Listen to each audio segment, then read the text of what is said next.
सदाकत शाह। सदाकत शाह जी। आप यहाँ कहाँ से आए हैं मेरे पास? मैं जिला बड़ग्राम। जिला बड़ग्राम से। आपको जी। क्या तकलीफ क्या थी? मुझे बस दौरा वगैरह पड़ जाता दिन पे। प्रोसेस कर लें। दिन पे 2 दफ़ा कभी 3 दफ़ा आ जाता था सफ़र। अच्छा। तो अभी माशाल्लाह जब से आपके पास आया हूँ माशाल्लाह अभी महीने के बाद आया। यानी पहले आपको दौरा पड़ता था दिन में कितनी दफा? 2-3 दफ़े। 3 दफा दौरा पड़ता था। जी। यानी आप मेरे पास दूसरी तीसरी दफा आ रहे हैं ना? जी। यानी 2 दफा पहले आए हैं। जी। यानी इस इलाज में 1 महीना बीच में से आप नहीं आए थे ना, लेकिन आप कहीं चले गए थे, लेकिन आपसे मैंने कहा था कि आए आप ना। जी जी। तो यानी इस महीने में आपको कितना फर्क पड़ा है? यानी कि एक दिन में पहले आते थे कितने? 3 दफ़ा। और अब महीने में कितना आया? महीने में 1 दफ़ा है। महीने में 1 दफा आया। जी। यानी 3 गुट्टे जो एक दिन आ रहे हैं उससे हट के महीने में 1 दफा आ गया। जी।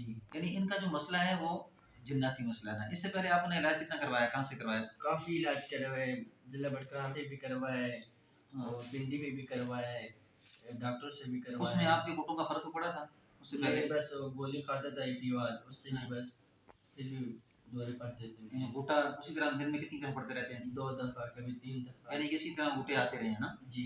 यानी अभी हम याद ध्यान में रखें कि ये जो मरीज जैसे बता रहे हैं ना, क्या नाम बताया आपने? सदाकत भाई ना। जी। यानी जितने भी मरीजों को घुटे आते हैं इसमें एक वो मरीज होता है कि जिसको दिन में 7-7 10-10 घुटे आते हैं ना। जी। एक वो मरीज होता है कि जिसको 1 महीने के बाद बाजू का घुटा आता है। जी। और बाज़-औक़ात दिन में 2 दफ़ा या 3 दफ़ा, यानी कि हर मरीज़ को उसकी बीमारी की कंडीशन के मुताबिक घुटे आते हैं ना। जी। तो ये होता मसला जिन्नाती है। इस मरीज़ को गुस्सा भी आएगा, यानी गुस्सा भी इसे आता है। जी। फिर इसके ऊपर सर में भी बाज़-औक़ात दर्द होता है, जिस्म में बोझ वगैरह भी बाज़-औक़ात महसूस करता है ना। जी। ये सारी उसकी अलामतें हैं।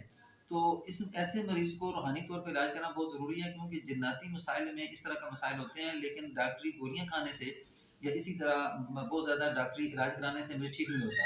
तो अल्हम्दुलिल्लाह 3, 4, 5 दफ़ा दम करवाने के बाद फिर कुछ अमल होते हैं ना, वो अमल जैसे ही इंसान करता है उसको अपनी रूटीन बना के, तो जैसे-जैसे वक़्त गुज़रता है अल्हम्दुलिल्लाह मुझे ठीक हो जाता है। जी, ठीक है। अस्सलाम वालेकुम व रहमतुल्लाहि व बरकातहू।